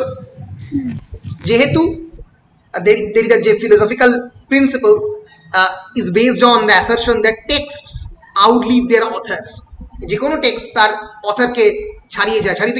কারণ শেক্সপিয়ারের ম্যাকবেথ তোমরা এখনো হেতমপুরে বসে পড়বে, সেটা শেক্সপিয়ার যখন লন্ডনে 1605 লিখেছিল ম্যাকবেথ, কোনোদিন ভেবেছিল যে ম্যাকবেথ তোমরা এখানে বসে পড়বে? এর ফলে শেক্সপিয়ারের সময়ের যে ম্যাকবেথের ইন্টারপ্রিটেশন, আলেকজান্ডার পোপ যেভাবে শেক্সপিয়ারকে দেখেছেন তার ইন্টারপ্রিটেশন 18th সেঞ্চুরিতে চেঞ্জ হয়ে যেত। রোম্যান্টিক পিরিয়ডে শেক্সপিয়ারকে দেখার প্রবণতা বদলেছে, ভিক্টোরিয়ানে যে বদলেছে, তোমরা এখন অন্যভাবে শেক্সপিয়ারকে পড়ো। ফলে এই যে texts are essentially dynamic in nature and the reading of the text actually based on our cultural habits, and hence it actually surfaces the importance of the authorial intent. author কি ভেবে লিখেছে সেটা না ভেবে আমরা তার বাইরে দেখতে পাই। এটার কথাই দেরিদা বলার চেষ্টা করছেন ডিকনস্ট্রাকশনে। Deconstruction tries to reevaluate certain classical western dialectics মানে দ্বান্দ্বিক চিন্তা ভাবনা, দ্বন্দ্ব. It tries to reevaluate the conflict between poetry and philosophy. চিরকাল পোয়েট্রিকে ইররেশনাল জিনিস হিসেবে দেখানো হয়েছে, ফিলোসফিকে রেশনাল জিনিস হিসেবে দেখানো হয়েছে, রিজনকে দেখানো হয়েছে অনেক ইম্পর্টেন্ট জিনিস, রিভেলেশন মানে ঈশ্বরকে দেখলাম বা ক্লিয়ারভয়েন্স, তাকে নন ইম্পর্টেন্ট হিসেবে দেখা হয়েছে, স্ট্রাকচারকে গুরুত্ব দেওয়া হয়েছে রাদার দেন দ্য ক্রিয়েটিভিটি, এপিস্টেমি বা নলেজকে বেশি গুরুত্ব দিয়েছে রাদার দেন দ্য টেকনি মানে ক্রাফটসম্যানশিপ. তো এই যে বিভিন্ন বাইনারি, এই বাইনারিকে যে ডিকনস্ট্রাকশন করার চেষ্টা, সেটাই করার চেষ্টা করছেন দেরিদা. এই দেখো আমি একটা বিখ্যাত ছবি এনেছি, এই ছবিটা আঁকা হয়েছে তোমার রাফায়েল. এই ছবিটা এই ফ্রেস্কোটাকে আঁকে এবং এই বিখ্যাত ফ্রেস্কো নাম হচ্ছে the school of the Athens. It was first painted in the Vatican city in 1510, 1510 সালে আঁকা একটা ছবি. এটা কি বুঝতে পারছো? এটা কি কি দেখছো এখানে বলো? This is Plato, this is Aristotle.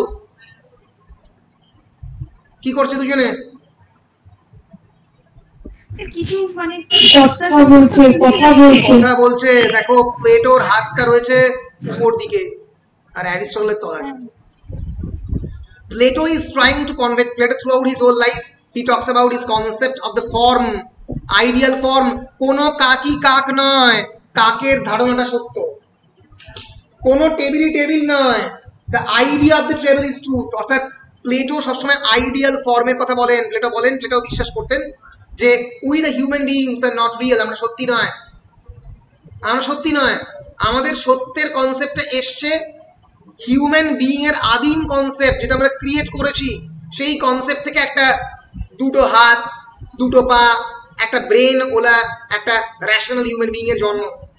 ফলে প্লেটো চিরকাল কনসেপ্টকে আইডিয়াল মানত, যেটা আইডিয়াল ফর্ম, আইডিয়াল কনসেপ্ট, এবং বাকি যে জিনিসগুলো সেগুলো সবই নন রিয়েল. ফলে Plato is actually the inventor of the metaphysics. এই যে আইডিয়াল যেটা আদর্শ, আর আমি আদর্শ নই, আদর্শ মানুষ আর অরিন্দম ঘোষ, তার মধ্যে আকাশ পাতাল difference. So Plato always talks about the ideal form. আর অ্যারিস্টটল বলেছেন যে গোটা পৃথিবীর সবকিছু জন্ম হচ্ছে এই পৃথিবীর মধ্যেই, not in the haven, not in the ideal, but from this আর্থ. এই যে বাইনারি, প্রথম ওয়েস্টার্ন ফিলোসফি থেকে বাইনারি শুরু হয়েছে between Plato and the Aristotle, এটা এখনো সমানে চলেছে. বুঝতে পেরেছো? ফলে এই যে দুজনের মধ্যে ইন্টারনাল কনফ্লিক্ট, এই যে একটা ডায়ালেকটিক্স ওয়েস্টার্ন ফিলোসফির যেটা জন্ম দিয়েছে, সেটা এখনো অব্দি চলেছে. সো ওয়েস্টার্ন ফিলোসফি কি করে? Derrida's writing is actually a critique of the philosophy. এটা ফিলোসফির সমালোচনা. It questions the usual notions of the truth of the knowledge. Truth এবং নলেজকে কোয়েশ্চেন করছে, প্রশ্ন করছে, and it disrupts the traditional ideas about the procedure and presentation. কেমন করে প্রসিডিওর, কেমন করে প্রেজেন্টেশন, কেমন করে জীবন চলবে, তাকে প্রশ্ন তুলছেন দেরিদা. Deconstructive interpretation holds that the entire history of the Western philosophy, with its language and traditions, has emphasized the desire for immediate access to meaning. যার কথা চিরকাল বলছেন immediate access to meaning মানে কি? সেই মুহূর্তে তোমাকে মানেটাকে জানতে হবে. আমি মানেটাকে আগে জানবো, তারপরে আগে বাকি কিছু হবে. এটার মানে কি? আমরা প্রশ্ন করি, আরে বুঝলাম তো, কিন্তু মানেটা কি আগে বলো. মানে বলে তো কিছু হয় না, দেরিদা বলছে. সো এই যে তোমার মনের মধ্যে যে চিরকালে এই যে স্যার কি বলছে ঠিক বুঝতে পারছি না, আরে স্যার মানেটা কি দাঁড়াবে? আরে মানে বলে তো কিছু হয় না, মানে দাঁড়াবে কি করে? এ তোমার মনের মধ্যে আর desire to concoct and construct meaning, এটাকেই দেরিদা বলছেন মেটাফিজিক্স অফ প্রেজেন্স. তোমরা যারা দেরিদার লেখার মধ্যে মানে খুঁজবে, তাদের দেরিদা ধরে দেবেন, কারণ দেরিদা বলছে মানে বলে কিছু হয় না. এসো কি বোঝার জন্য কিছু একটা জিনিস বলা, এটাই এক্স্যাক্টলি বুঝতে হবে. সো এই যে জিনিসটাকে তোমরা এই মানে বোঝার জন্য তৈরি করছো, এই যে একটা অন্টোলজি মানে study of the being, and theology মানে ধর্মতত্ত্ব. অন্টোথিওলজি মানে এক ধরনের তোমরা বেসিক ফাউন্ডেশন তৈরি করার চেষ্টা করছো বাই প্রিভিলেজিং দ্য প্রেজেন্সকে প্রিভিলেজ করে. তোকে দেখালাম আমি কাকে প্রেজেন্স বলে, এরপরে আরো বলবো. সেটাকেই দেরিদা বলছেন লোগোসেন্ট্রিজম। কি বলছেন? লোগোসেন্ট্রিজম। কাকে লোগোসেন্ট্রিজম বলে? 5 নম্বরের প্রশ্ন আসার সম্ভাবনা। কাকে মেটাফিজিক্স অফ প্রশ্ন, মেটাফিজিক্স অফ প্রেজেন্স বলে? 10 নম্বরের আসার সম্ভাবনা। আমি উত্তরগুলো লিখে মেটেরিয়ালে দিয়েছি। আমরা যখন এই চ্যাপ্টারের শেষে প্রশ্নগুলো নিয়ে আলোচনা করবো তখন দেখবো আরেকবার। What is logocentrism? বলো, কি বলছো? না, বলছি দেরিদা তো সমস্ত কিছু বুঝতেই বারণ করেছে, তো আমরা তো লিখবো সেই বুঝে। এইখানেই তো মানে কন্ট্রাডিকশনটা। কারণ দেরিদা মানে এখানেই দেরিদা ফিলোসফি নিয়ে অনেকে প্রশ্ন তোলেন যে মানে আলটিমেটলি তো জিনিসটা তো মানে যদি কাউকে এক্সামিনেশন দিতে হয়, এক্সামিনেশন সিস্টেমটা তো পুরোটাই মিনিং এর উপর ডিপেন্ড করে। কিন্তু দেরিদা বলছেন এরকম বলে কিছু হয় না। সো ফলে তোমরা ইউ আর ডিকনস্ট্রাক্টিং ডিকনস্ট্রাকশন, তোমরা বিনির্মাণকে বিনির্মাণ করছো। আচ্ছা, দেরিদা লোগোসেন্ট্রিজমের কনসেপ্ট কি বলেছেন? আচ্ছা, লোগস অ্যান্ড সেন্টার এই দুটো শব্দ মিলিয়ে লোগোসেন্ট্রিজম এসছে শব্দটা। প্রথম ক্রিয়েট করেন জার্মান ফিলোসফার লুডউইগ ক্ল্যাগেস 1920 দশকে, পরে দেরিদা সেটাকে ইউজ করেন। Logocentrism means, logos means word, L-O-G-O-S. Logos means word, the word of God. ঈশ্বরের কথা।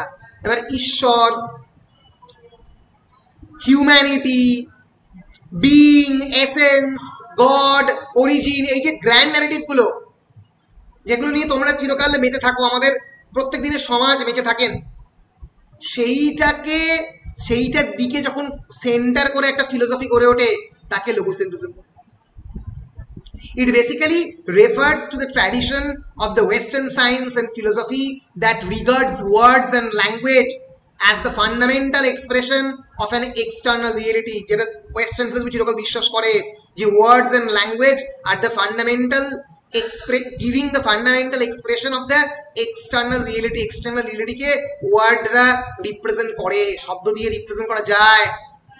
এই যে কেন্দ্র, centre, god, reason, origin, being. Being মানে কি? বিং মানে কি? বিং মানে কি? সত্তা। সত্তা। সত্তা মানে সত্তাটা কি? সোল। সোল সোল তো বলতে পারবে না। সত্তা মানে তুমি বলতে পারো আমার হওয়া, এই যে আমি আছি, আমি কিন্তু যে তুমি সোল বলছো সে মুহূর্তে তুমি একটা স্পেসিফিক রিলিজিয়ান মিনিং এর উপরে চাপাচ্ছ। সত্তা মানে তো নিজে, সত্তা মানে আমি নিজে বা আমার আমিত্ব। এবার আমার আমিত্ব কি তুমি ডিফাইন করতে পারবে? পারবে না। অরিজিন, মানব সভ্যতার অরিজিন কিভাবে তৈরি হয়েছে তুমি ডিফাইন করতে পারবে না।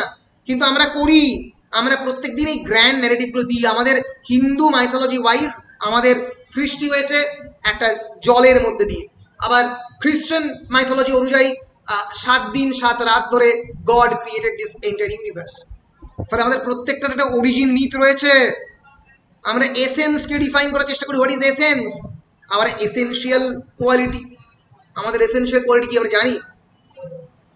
মানুষ এসেনশিয়ালি হিউম্যান কিনা আমরা জানি? আমরা প্রত্যেকদিন যা খুন করি, যা রেপ করি, যা মার্ডার করি, আমরা কি বলতে পারি যে আমাদের এসেনশিয়াল কোয়ালিটি হচ্ছে humanity, truth, humanity, beginning, end, self, আমার আমিত্ব? এইগুলো হচ্ছে these are all grand narratives and these are all logos. Logos are basically grand narratives যেগুলো আমাদের সোসাইটি ক্রিয়েট করে, which can serve as a transcendental signifier. Transcendental signifier মানে হচ্ছে একটু কি signifier দেখেছো? Transcendental signifier কি? Transcendental signifier হচ্ছে সেই signifier যার কোনো সিগনিফায়ারের দরকার পড়ে না, which doesn't need any signifier. গডের কোনো সিগনিফায়ারের দরকার পড়ে না, কারণ গড ইটসেলফ ইজ সিগনিফাইড। গডের কোনো সিগনিফায়ারের দরকার নেই, বিগিনিং এর দরকার নেই, হিউম্যানিটির নেই, বিইং এর নেই, এসেন্সের নেই, সেলফের নেই,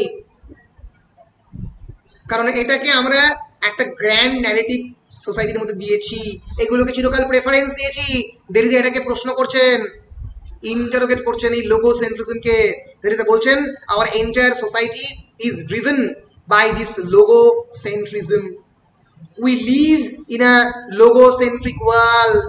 We want to believe that everything is grounded. সবকিছুর ডেফিনেশন রয়েছে, সবকিছুর গ্র্যান্ড ন্যারেটিভ দ্বারা controlled. There is a name's logocentrism, the belief that there is an ultimate reality or center of truth that can serve as the basis for all our thoughts and actions. আমাদের সমস্ত কাজ এবং actions এর basis হচ্ছে এই logos or the centre. Derrida তার বিখ্যাত বই, তার বিখ্যাত essay structure, sign and play in the discourse of the human sciences, তাতে একটা সেন্টারের ডেফিনেশন দিয়েছে। সেই সেন্টারের ডেফিনেশনটা আমি একটু লেখার চেষ্টা করব এখন এখানে, এবং তোমরা আমাকে বলবে এটা কিভাবে হচ্ছে। Centre is always both inside and outside of the narrative. বলোটা মানে কি? Center is always both inside and outside of the narrative. এটা মানে কি? Center মানে কি? Center মানে logocentric center. Who are the centers? For example, God. For example, beginning. For example, যেভাবে beginning হয়েছিল কিভাবে জানি না। For example, truth. এগুলো প্রত্যেকটাই center. Center is always inside and outside. How? কিভাবে? কিভাবে? স্যার একটা অন্তর্নিহিত মানে হয় আর একটা মানে আমরা তৈরি করি যেটা আউটসাইডের। তা ঠিক নয়।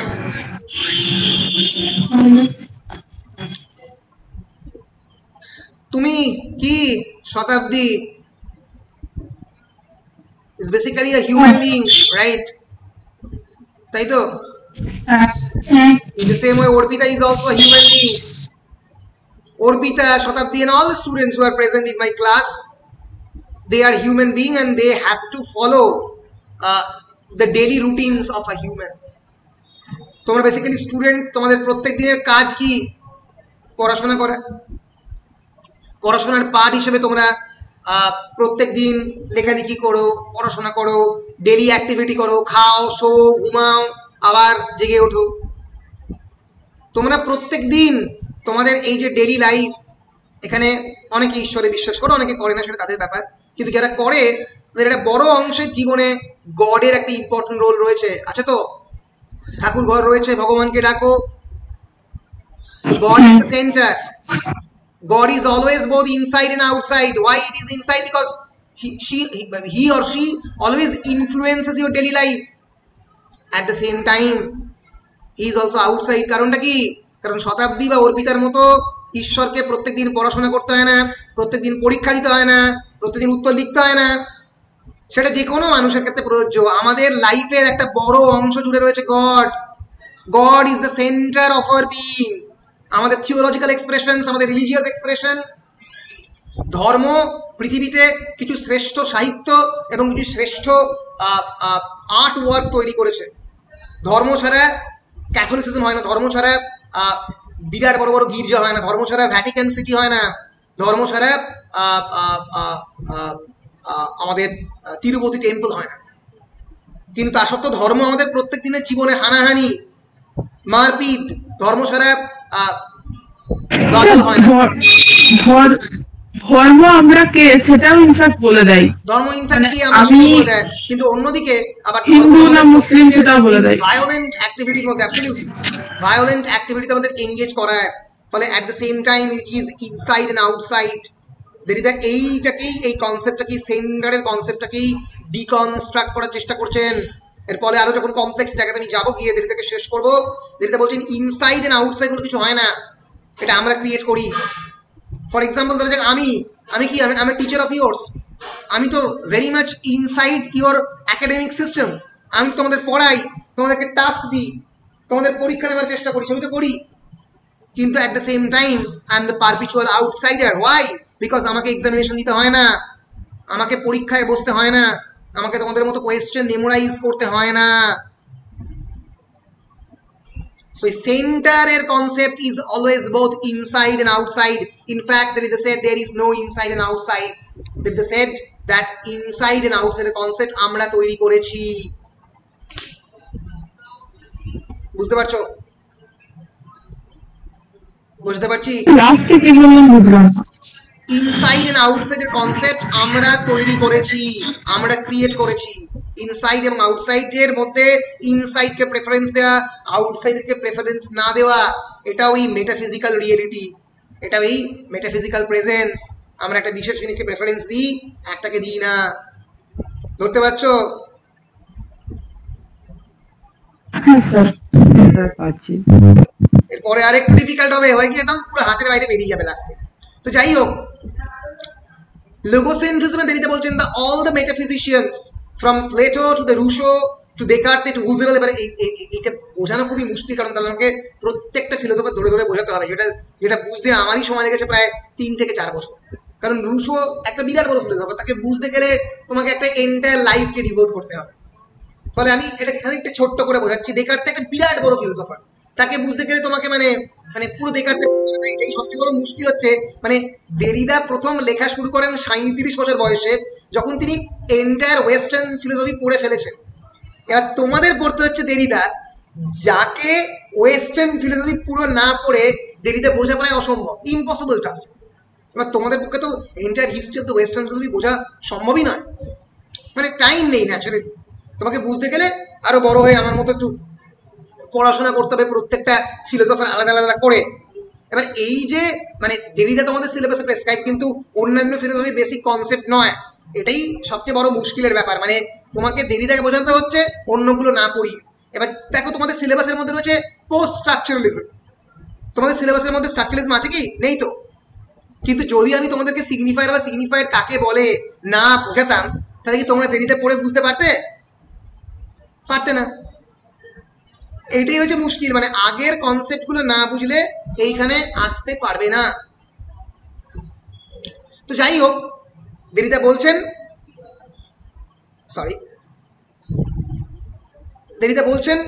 যে এই যে all the metaphysicians from Plato to Rousseau to Descartes to Husserl, they have proceeded in this way and they always prefer good before the evil, positive before the negative, এভাবে চিরকাল প্রেফারেন্স দিয়ে এসছে। and for Derrida, phonocentrism, phono মানে speech, and logocentrism always valorizes the presence of the thought. সবসময় যে থটের যে presence, তাকে সবসময় প্রেফার করেছে, এবং সেজন্যই বলেছে। ভালো করে খেয়াল করো, কারণ এরপরে আমি একটা গল্প বলবো, সেই গল্প দিয়ে আজকের ক্লাস শেষ করবো। আবার পরে গল্পটা তো বলতে পারি। According to Derrida, when speech fails to protect presence, writing becomes necessary. In this case, writing then serves as a supplement which takes the place of the speech. Supplement মানে কি? Supplement মানে কি? স্যার সাপ্লিমেন্ট কোনো কিছু supply দেওয়া।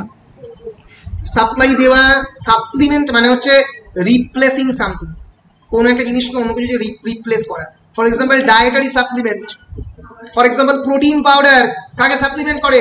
প্রোটিনকে। প্রোটিনের বদলে তুমি ছোট্ট একটা জায়গার মধ্যে প্রোটিন পাউডার খাচ্ছ, তোমাকে ভিটামিন বি ট্যাবলেট দিচ্ছে, ভিটামিন বি তো ন্যাচারালি অ্যাভেলেবেল, সেটা না খেয়ে তুমি সেই সাপ্লিমেন্টটা খাচ্ছ। Supplement means replacement.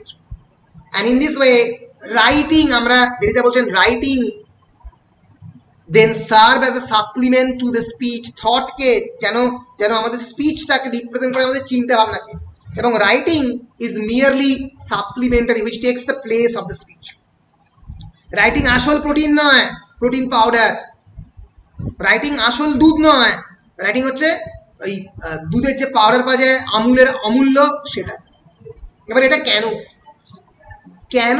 চিরকাল রাইটিংকে সাপ্লিমেন্ট বলে ধরা হয়েছে? অর্পিতা আমাকে ক্লাসের শুরুতে প্রশ্ন করেছো যে স্যার বলেছে যে স্যার সামনে রয়েছে, স্যারকে কনফিউশন দূর করার জন্য যে আমি প্রশ্ন করছি, ব্যাপারটা কি? যখন তোমরা হাতের কাছে একটা পাও, কি লেখা থাকে?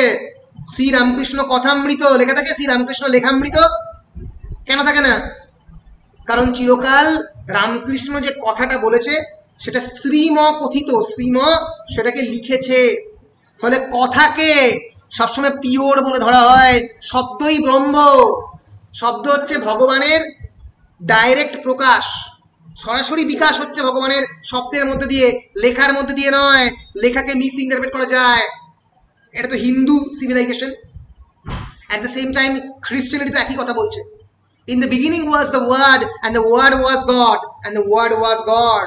ভগবানই শব্দই হচ্ছে ভগবান, আর অন্য কিছু নয়। জন 1:1 যখন আমরা দেখতে পাচ্ছি শ্রীমৎ ভগবত গীতা, কৃষ্ণ অর্জুনকে যে পরামর্শ দিচ্ছে, বলছে কথার মধ্যে দিয়ে, লেখা ইজ ইমপিওর, কথা বা ওয়ার্ডস আর পিওর, শব্দ বিশুদ্ধ। এই করতে গিয়ে দেরিতে একটা বিখ্যাত এসে লিখছেন যার নাম দিচ্ছেন প্লেটোস ফার্মেসি, 1969 সালে লেখা। প্লেটো আমরা জানি চিরকাল ডায়ালগে বিশ্বাস করত। তো এই ডায়ালগটা হচ্ছে প্লেটো মানে সক্রেটিক ডায়ালগ বলে, কারণ সক্রেটিসের শিষ্য হচ্ছে প্লেটো। সক্রেটিস যা বলেছে প্লেটো সেগুলোকে লিখেছে বিভিন্ন জায়গাতে, এবং সেটা প্লেটনিক ডায়ালগ বলে পরিচিত। যেটা ঘটছে, আমি ছোট্ট করে গল্পটা বলছি। একটা ইজিপশিয়ান গড ছিল, তার নাম হচ্ছে থেউত। কি নাম? থেউত। থেউত হচ্ছে একজন ইনভেন্টার, ছোটখাটো ইজিপশিয়ান গড। সে প্রথমবার একটা রাইটিং ট্যাবলেটে একটা লিখলো, একটা লেখা। সে প্রথম লেখার আবিষ্কর্তা হল থেউত, এবং সে বিরাট বড় ভগবান থ্যামাসের কাছে গেল। থ্যামাস ইজ দ্য মেইন গড, থেউত ছোট গড। থ্যামাস প্রায় জিউসের মতো বড় গড। বলে তুমি কি আবিষ্কার করেছো? বলে আমি লেখা আবিষ্কার করবো। দেখাও তোমার আবিষ্কার, কত বড় আবিষ্কার। তখন বললো যে I have discovered writing which is a pharmakon to memory. Pharmakon মানে কি? What is the meaning of the pharmakon? Pharmacon means, the word actually derived from pharmacology, it means actually elixir, ELXIR, elixir মানে অমৃত। At the same time pharmacon actually also means poison. অমৃত হতে পারে, আবার poison হতে পারে। এই যে ফার্মাকনের দুটো মানেই হতে পারে, এটাই দেরিদা বলছেন যে মুহূর্তে মানুষ। এটা কি করে হয় স্যার? এটাই তো প্রত্যেকদিন আমরা প্রত্যেকদিন করি তো।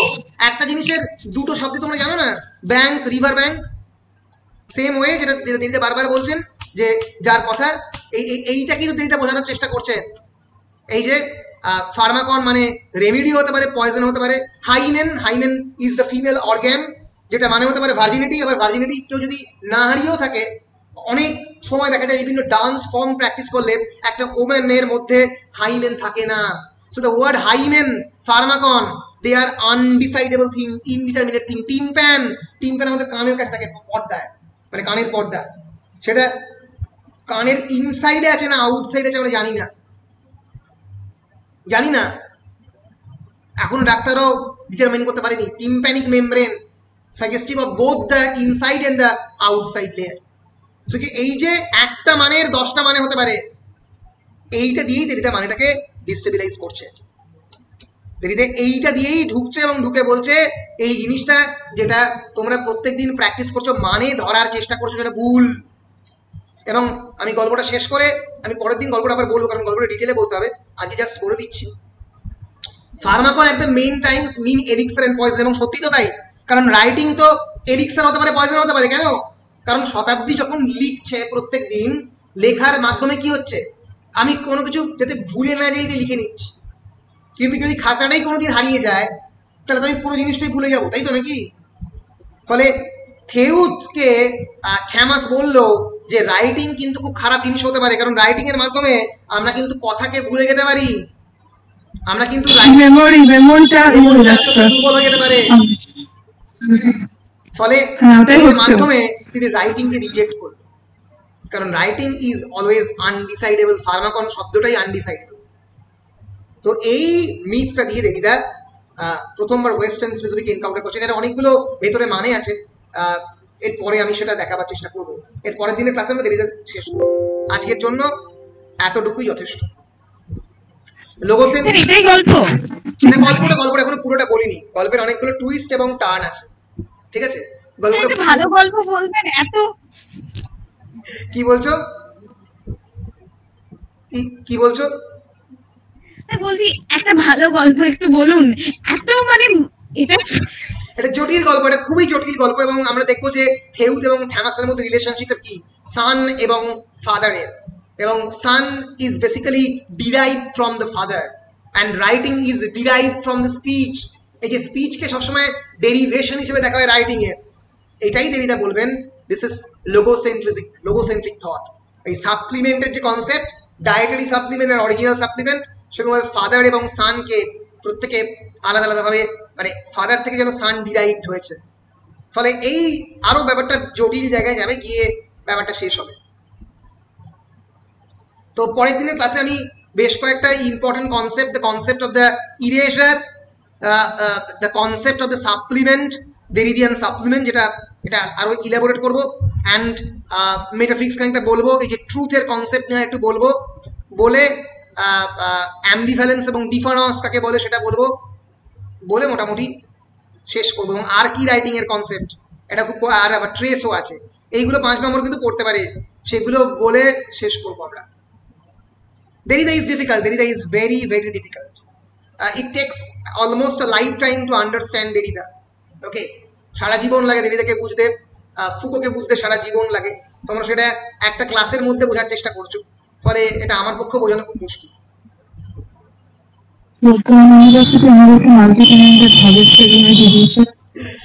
যাই হোক, মানে আমার নিজের দেরিতে বুঝতে প্রায় মানে প্রপারলি মোটামুটি বেসিক কনসেপ্ট গুলো বুঝতে 5-6 বছর লেগেছে। ফ্রম MA অনওয়ার্ডস আমি বারবার দেরিদা পড়েছি, দেরিদা বুঝেছি, আমি দেরিদাকে নিয়ে অনেক কাজও করছি, আমার লেখার মধ্যেও দেরিদাকে অনেক ইউজ করেছিস। ফলে দেরিদাকে, মানে দেরিদা এবং এই ওয়েস্টার্ন ফিলোসফি বুঝতে মানে একটা জীবন চলে যায়। I am reading দেরিদা when I am 20 years old. Right now I am 30, so more than 30. So last 10 years I am reading Derrida and trying to present Derrida in front of you, and I said I can understand only 30% of Derrida. Derrida 30% আমি বুঝতে পেরেছি, বাকি 70% দেরিদার লেখা আমি বুঝতেই পারি, ধরতেই পারি। তো সেই জায়গা থেকে আমি খুব সহজ করে তোমায় বলছি, যদি তুমি দেরিদার টেক্সট পড়াই তোমরা একটা শব্দ বুঝতে পারবে, একটা বর্ণও বুঝতে পারবে।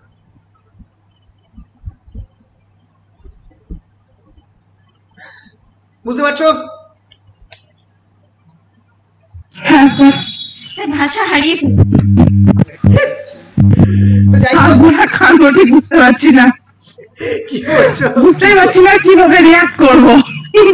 এটা শুনে হাসবো না কাঁদবো? আপনি যেটা 10 বছরে, মানে 10 বছর ধরে আমি পড়ছি, সেটা আমাদেরকে দিচ্ছে তার থেকে 5 মাস টাইম। সেটাকে সহজ করে বলার চেষ্টা করছি, কিন্তু দেরিদাকে সহজ করে বলা অনেক ট্র্যাজেডি হয়ে গেছে আমাদের সাথে।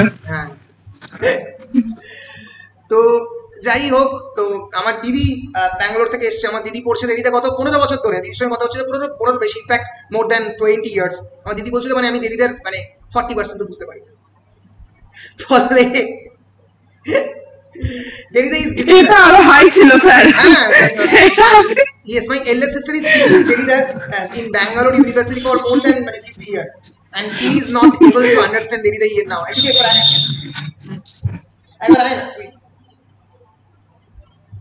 এই যে আমার দিদি, সবাইকে ইন্ট্রোডিউস করে দিই, বহু বছর ধরে দেরিদা পড়াচ্ছেন, কিন্তু দেরিদা এখনো তিনিও বুঝতে পারেন না, ফলে দেরিদা is difficult to understand, difficult to interpret. Hello ma'am. Hello hello ma'am. Hello, ভালো আছো তো? হ্যাঁ ভালো। আপনি ভালো আছেন? হ্যাঁ ভালো আছি। বেশ, ঠিক আছে, ঠিক আছে। তাহলে এই হচ্ছে পুরো বিষয়টা। ফলে দেরিদা ইজ ডিফিকাল্ট, দেরিদা ইজ অবসকিউর, তোমাদেরকে চেষ্টা করে যেতে হবে, চেষ্টা করে যাও, পারবে। পরীক্ষার জন্য দেরিদা বোঝা এমন কিছু কঠিন নয়, সেটা তো মুখস্থ করে মোটামুটি লিখে দেবে, কিন্তু বোঝাটা ইম্পর্টেন্ট। স্যার আমরা তো মাল্টি ট্যালেন্টেড, আমরা সব পারবো। অবশ্যই পারবে, অবশ্যই পারবে, না পারার কিছু নেই। বেশ, আমি রেকর্ডটা বন্ধ করতে ভুলে গেছি, রেকর্ডটা বন্ধ করি, তারপরে তোমরা তোমাদের কোনো আনঅফিসিয়াল প্রশ্ন থাকলে বলবে, অন্য কিছু থাকলে বলবে।